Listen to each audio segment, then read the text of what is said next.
Willkommen, Frank. Wow. We are here at the special edition of our podcast, RINI, which does not have actually a literate translation to English, but it means youth. And it's a pleasure to have you us here at our premises of National Youth Congress of Albania and Tirana European Youth Capital Project.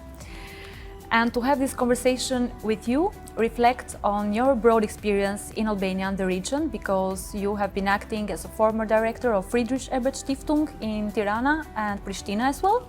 And you have a broad experience living in the Western Balkans and serving and working on the field of youth, democracy, political developments, education and training.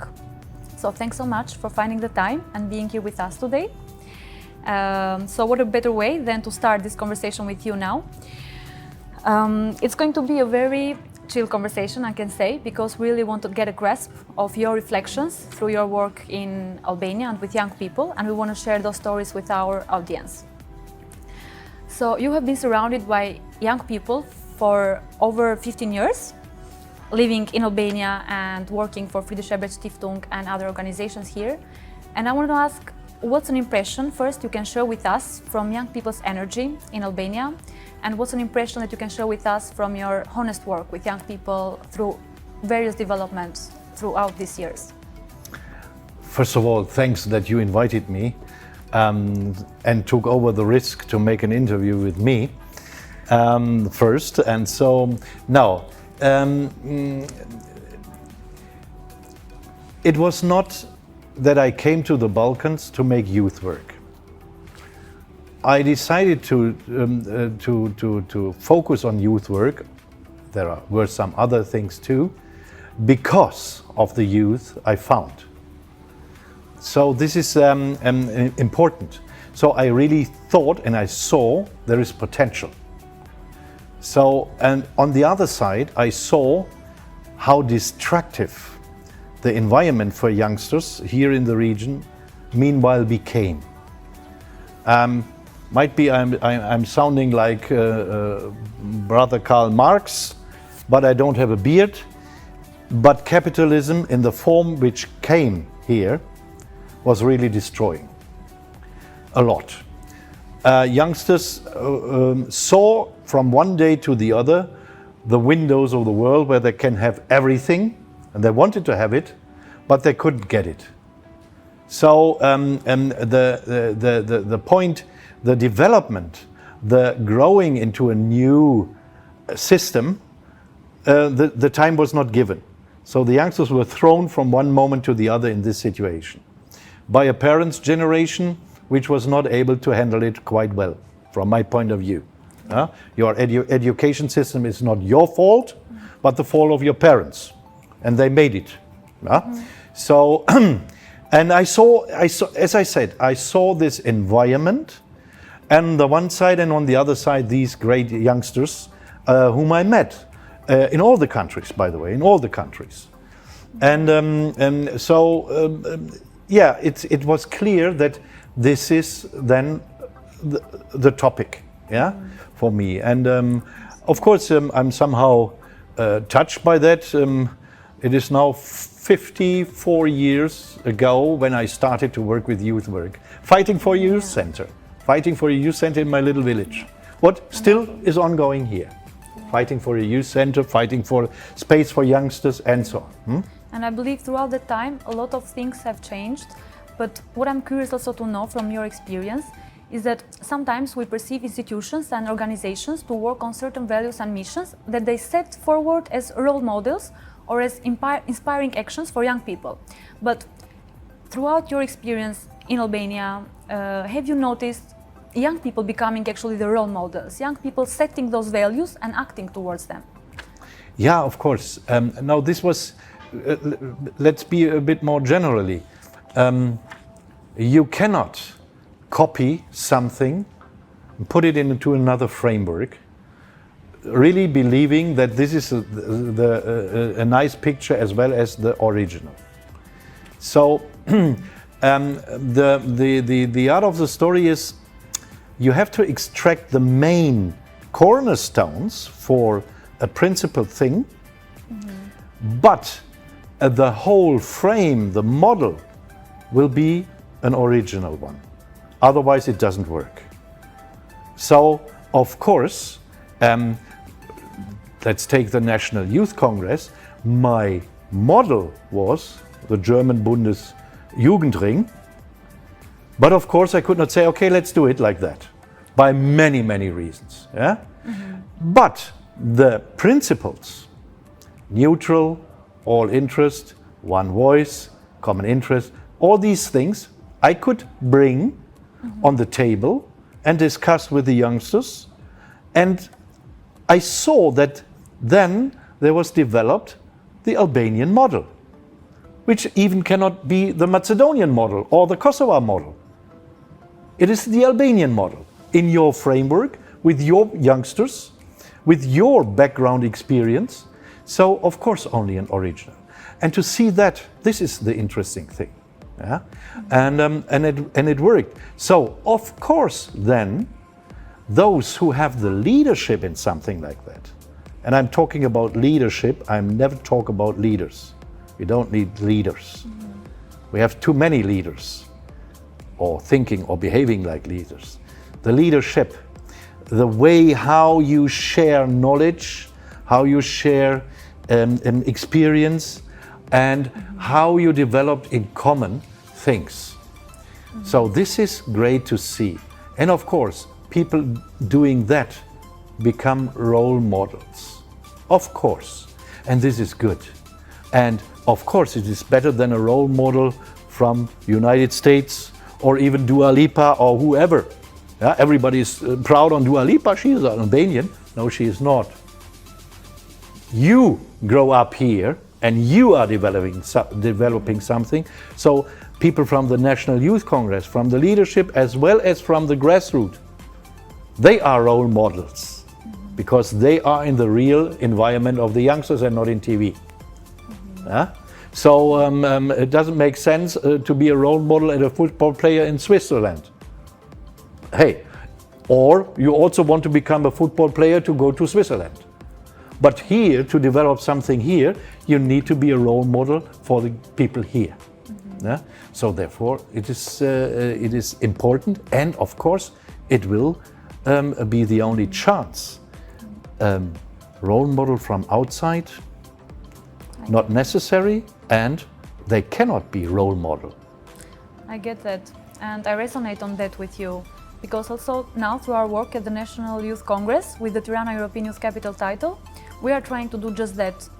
Not only to set a role model, but to inspire young people to find their own authentic voice, their passion and their field of interest, and to act on it. And from your answer, I get a lot of history, and I want to know, now that you come back and you see that the National Youth Congress, so you have been a founding father of the National Youth Congress and you have supported its growth.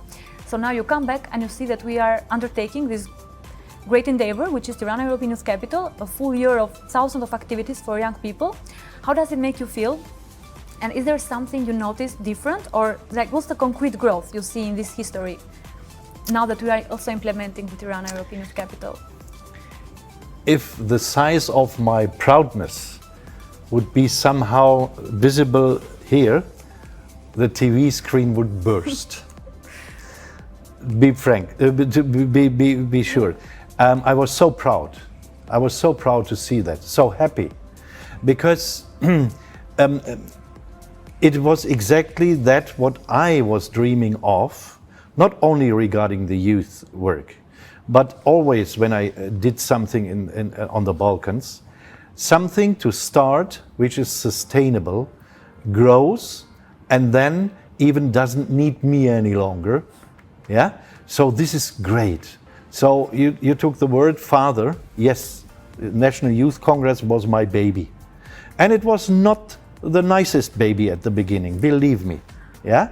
We had a lot of problems as mother and father, and the mother somehow is my colleague in the team of FAS from this. So we felt like that, mother and father, so sometimes even crying, but it worked. And so when you come back 10 years later and you see what happened, you only can be proud, but more happy. Because proud, yeah, okay, you can be proud on what you did. It was a part, but most of the things for this for development were done by you, by all of you. Even now the second generation, still believing on the same principles of National Youth Congress, independency, transparency, and all these things. Yeah, so it is great to see that. So I can be happy to know all of you. Yeah? Proudness, yes, my little part, but happiness that this really grew like it grew. Yeah. So, as I said, the screen would burn. That's very great to hear. We take it as a compliment and very close to heart.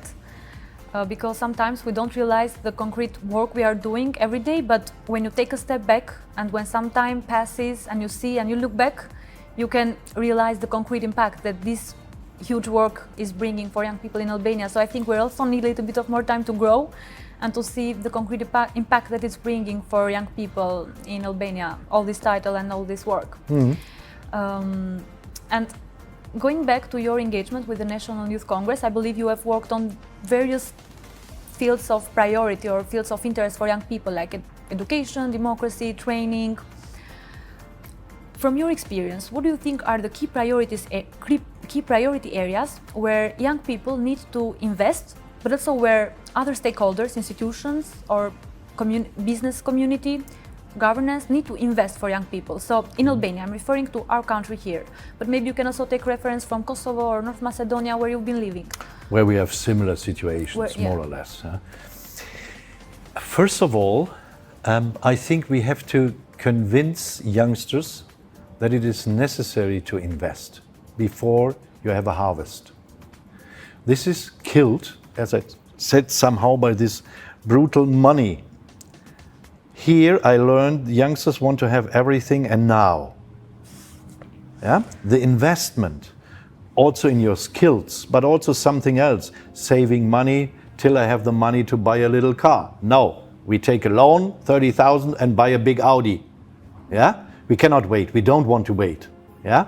So this investment is, in general, is a very important thing. First investing, then harvest. When we have done that, when this is clear, then of course, one of the most important topics is your skills.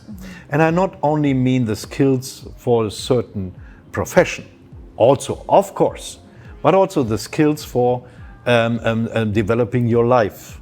Your life might be the life of your family later, etc.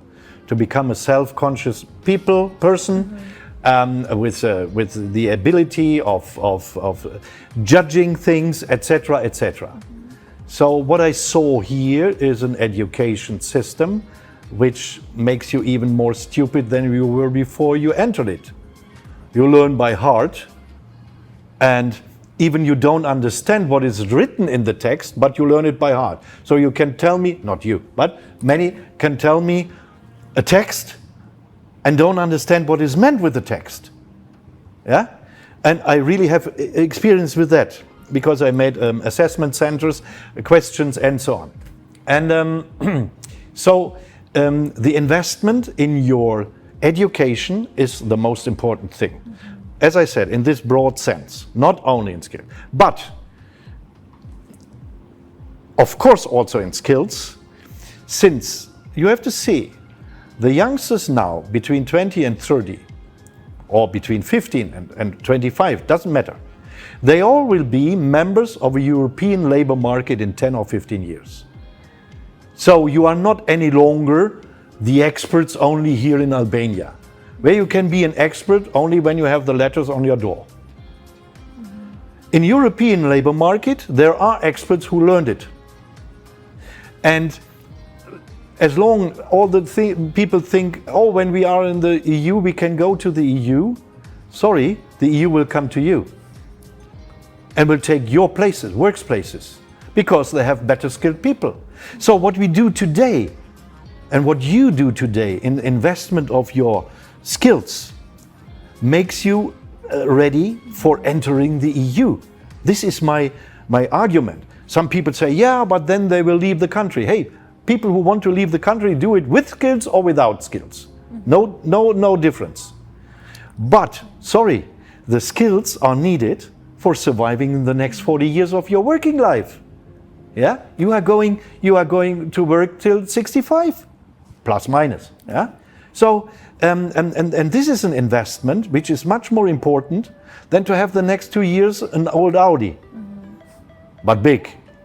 Yeah, so and this is something which, as I said, it is somehow produced by this window environment. Yeah, everything is offered.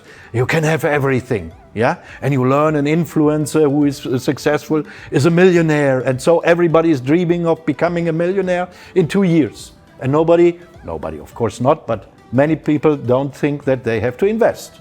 Yeah, and vocational training coming to the next step, because parents learned, if you study, then everything is fine. We were not able to study, my child shall have it better, you have to study. Sometimes I make this bitter joke, before a man meets a woman here, both of them already know if we once will have children, they have to study that and that. The children are never asked. I talked with many students. The children are never asked.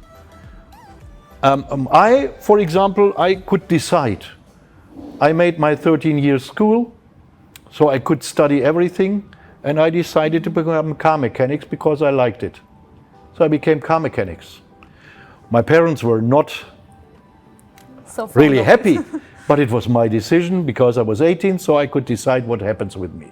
So, and I would want to have this freedom for the youngsters here too. So this is also something what I tell them. Hey, it's your life. It's not the life of your aunts who say, oh, he's only learning something where he has dirty fingers. Hey, sorry, the people with dirty fingers will be the kings in the future, not the doctors. Those who left the country in the diaspora, who became successful. Might be they were academics, but they are successful in non-academic areas. Yeah?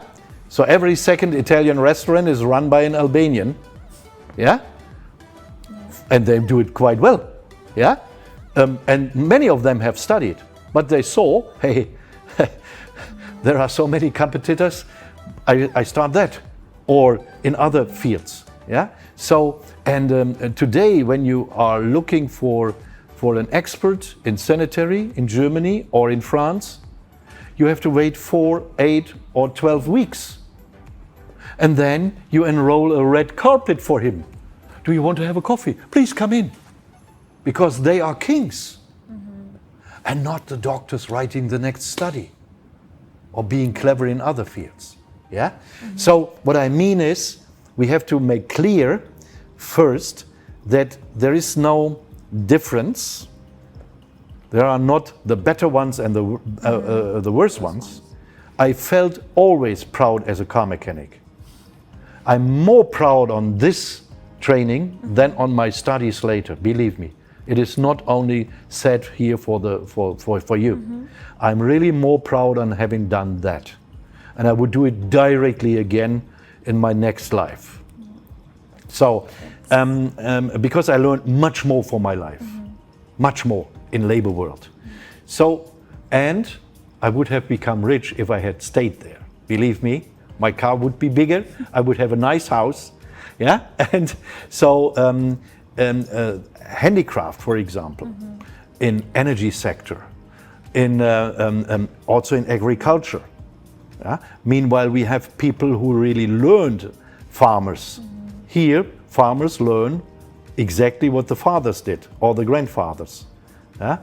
So many things, there is many potential where you can be much more successful than in this growing competition with all the doctors, with a kilometer of CV about whatever they did. Yeah? So from this point of view, vocational training is important for the country. Otherwise, you cannot survive. You cannot build with foreign money houses and don't have maintenance, because there is nobody able to maintain it. Exactly. Very simple.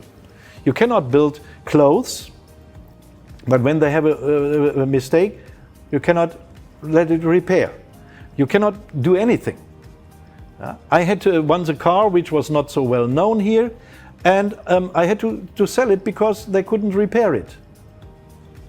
And I know many car owners who go to Montenegro because they are better. Others go to Italy. Yeah? Why? And believe me, when you are in the EU, the Italians will come here and repair and take the last workplaces from the Albanians because they are better skilled. So we need these skills. Yeah? That's a very nice message actually to share with young people. There's a big world of opportunities, right? And you have to make your own choices and you have to feel the freedom of making those choices. Exactly. Do what you want.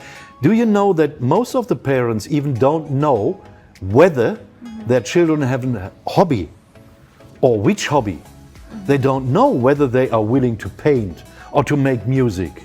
And nobody in schools, in this bad school systems, is looking for the talents of the youngsters. They are telling you what you have to learn by heart, full stop. Nobody is looking, oh, hey, you are making music or you are making poems? Hey, what about talking about it? Yeah. So nobody is looking for these treasures which you have here. So the youngsters are uniformed. And what you said about skills and investing in education, I believe it stands like that. Investing in young people's skills directly or indirectly makes them more capable to go through conflicts, political developments, economic developments, because it makes them more aware of where they stand their grounds and also how to apply and transfer the knowledge they have and bring some concrete positive contribution to society, right? So investing in education, for you, it has shown that it's one of those key pillars where we need to keep investing for young people. Yeah. Not only as youth organizations, but institutions and all relevant stakeholders involved. So you talked about the so-called soft skills. And of course, you cannot learn soft skills by heart. You only can learn soft skills in life, in the interaction with other people. This is for sure. Not only in the friendly interaction, but also in the more difficult interaction. So when I was car mechanics, I was elected first time in this garage as a works council. So I was a speaker of the workers.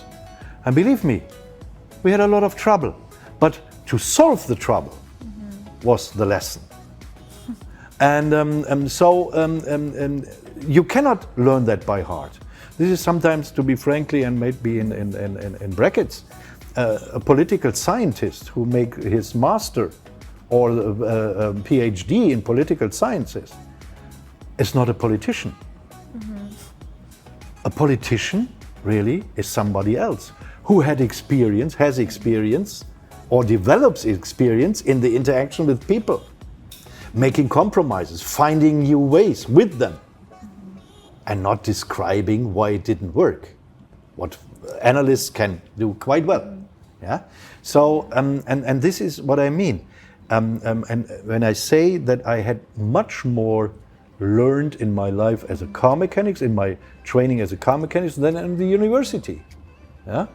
And so I really believe that for many youngsters, not for all, hey, some of them are made for the university. Yeah. But nobody can tell me that more Albanians are made for the university than Germans or French. But you have more going to the university, whatever it means, university. Sorry, yeah? We are not talking about quality of what you get offered and pay for sometimes. Sorry. So I think we need also to raise the status of non-academic. So that nobody thinks any longer, aha, second-class guy, second-class girl. So that you study more than the degree you are studying for. So that I didn't understand. I mean, so that you study more than what the degree you are studying for. So you don't just care about taking the diploma at the end of your academic life, but learning a specific skill that you can apply. And I Only also wanna to give stop- you a last example. When I had to hire sometimes people, sometimes I had to, mostly I took over teams, but believe me, I never made a look into their CV before I have met them. Never ever. Because all the CVs of the 25-year-old people are the double than mine. And I said, why shall I read it? I once had an experience here with a girl. She wanted to work in my office, and I asked her, "Do you know what we are doing?" And she even hadn't read our internet, our website. But she was doctor, she was whatever, yeah, and had a CV. So why shall I even waste my time with people who don't have the social competence and even don't know what is really ongoing? Yeah? So this is what I mean. We need these soft skills because they are really hardcore necessity. Yeah? I agree. And I also want to stop by something else you mentioned during your words. You said that you notice sometimes young people want things here and now. So we live in a rush, and because of all the opportunities but the dynamics of everyday life, it resonates with me as well that we want things here and now. And sometimes we hear that young people are not motivated. What do you think about this? About the motivation and about empowering young people to take action and to wake up. Not to wake up in the sense that they feel just by talking with their peers or at coffee tables is the real social action, but to really wake up and become aware of the dynamics that we are facing and how young people play a role at this puzzle. Sometimes I said, you Albanians don't have the chance to be youth. You are children, and then you become parents. So too many people are living at home till they marry. And then they get children and are responsible for the children. Not all, of course, but somehow to describe the problem. I had a time of 10, 15 years. The only responsibility was for me. And I was free. I could check that, could make my mistake. Nobody, yeah? So I was not supervised by my parents on the one side, and later I was not pressed by my responsibilities. So I think you need this time for finding yourself. And this is not given many times because most of the youngsters don't have money to have their own flat. It is not enough room or not enough rooms for studying people, yeah, or whatever, yeah. On the other side, some of the youngsters really like hotel mama, yeah, because they don't have to pay anything, get food, and everything is washed, and so it's very comfortable, especially the boys, yeah. The girls have to wash at least the dishes, but the boys might be one time a week to bring the waste outside, yeah. So it is very comfortable. So both is something, it's in between, and both is the truth. On the one side, even when you want to develop your own life with 20, you don't have, might be the money when you are studying or learning or having a vocational training or whatever. On the other side, I saw youngsters earning money with 21, 22 and driving a big Audi and living in a hotel mama. Yeah? So we have to give them the chance and might be also the necessity to jump out of these boxes. I know the traditions and I really love the traditions. These are not my traditions, to be frankly. Yeah? I always said the family is something what I never choose. So there are some people I like and others I don't like. My friends I like because I choose them. Here it is another tradition and it is a really nice tradition. And but it should not be, it should not bind the youngsters. It should not, because the world around is not only made for the traditions. Yeah? And they must be more flexible, they must be more self-responsible. And we made youth studies with Friedrich Ebert Foundation. And in the youth studies, youngsters up to 29 said for 97% that they do what their fathers say. I got crazy. And when I referred it in Germany, the parents of the audience, they said, wow, this must be the heaven. Yeah, because they always had trouble with their children. And I said, oh guys, this is not the heaven. This is only the hell with a nice facade.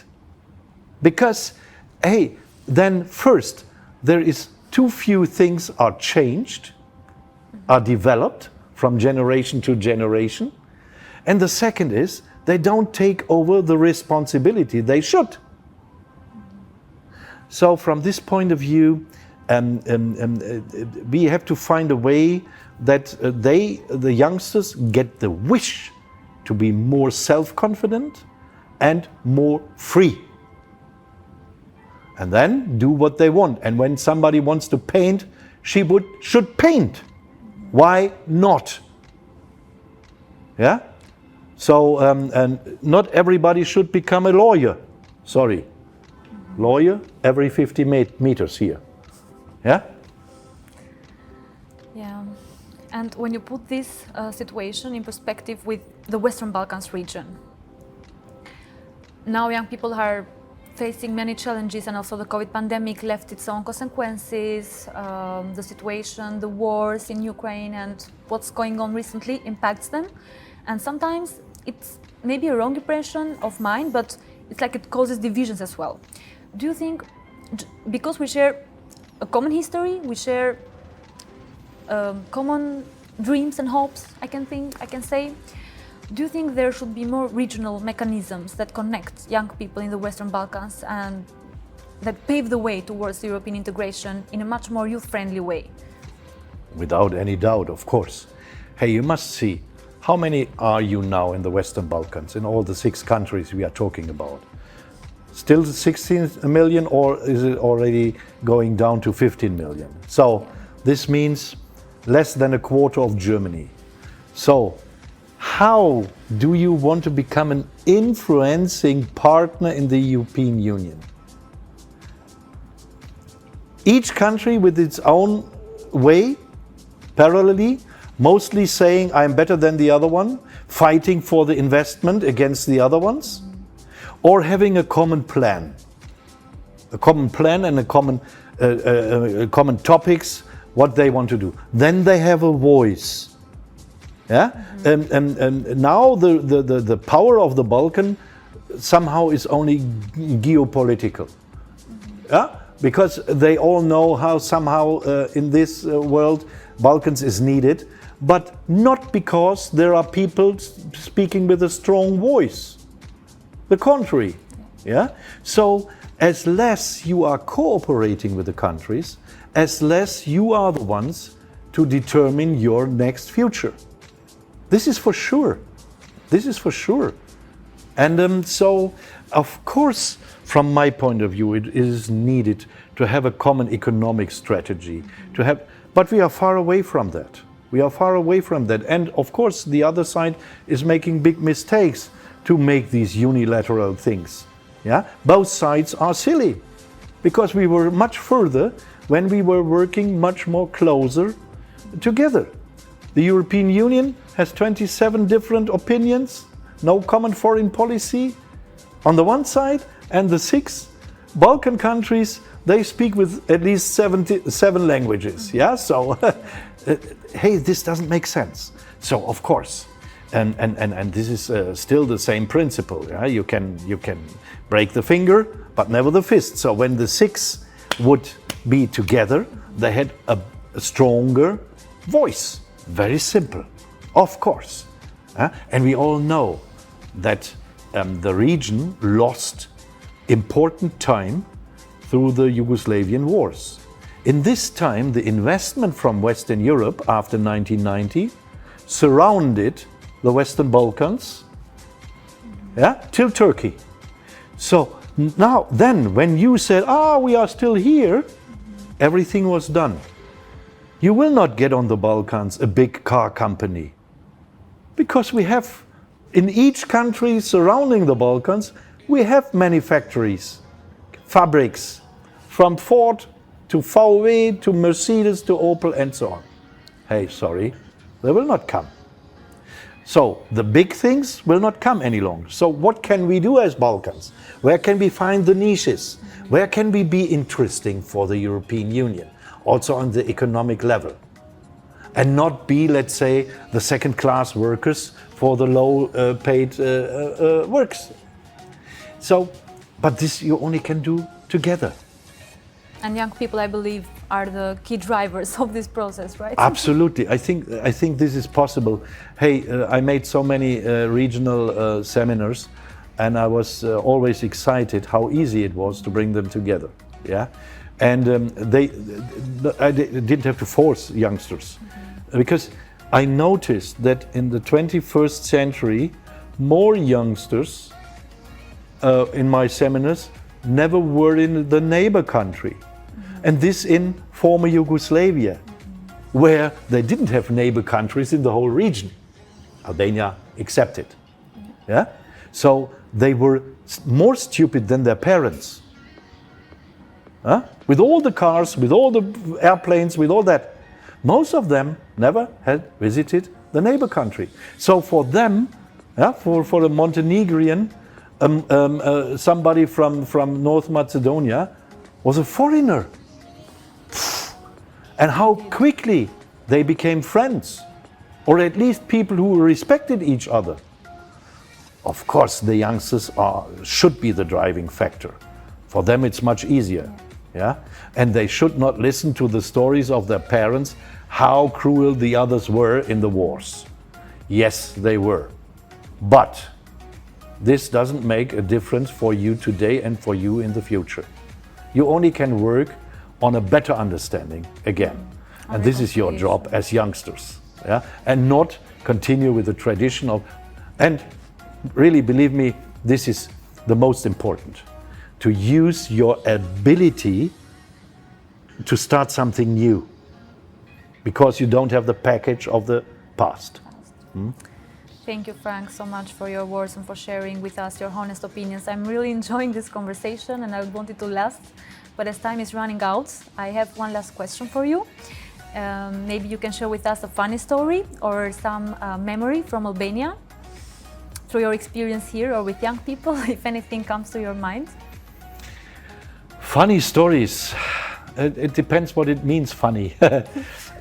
So in the time of birth, when I was talking about One Voice, there were youth organizations here, even coming from the so-called left-wing part, supported by so-called left-wing parties, accusing me to be a crypto-communist in internet and so on. I was a crypto-communist because I wanted to unite youngsters. Because I said, hey, together we have more power, and so on. So I always, of course it was a sad story to be accused like that. Yeah? When you are mobbed and you cannot, or when you answer, you have 10 times more mobbing. Yeah. So it is somehow sad, but also somehow ridiculous. Yeah. So when we come back to real human principles, to be called a crypto communist, it's funny. Yeah. So then, if this is a crypto communist, then I am a crypto communist. I believe in the common human principles which we need for social life, for health and for wealthy life. And as long as youngsters are educated here to fight against each other, they will fail. So as soon as they are able to say, okay, teachers, whatever you told us, that all the others are competitors, we don't believe you any longer. We don't believe you. We help each other. We share our knowledge. We share our experience, and then be crypto-communists. And on that note, I think we can end this conversation. Thank you so much, Frank, for sharing your part of your stories or your memories, but also giving us a lot of message messages to take away from this conversation. It was a pleasure for me to have you here. I hope you enjoyed it. Oh no, it was an honor for me, really. For me as well. Thank you so much, and I hope to see you in other events or occasions. I hope you Albania, still want Germany, me. or Yes. anywhere in the world. Yep. Thank Fine. you so much, Frank. Thank you. Thank you.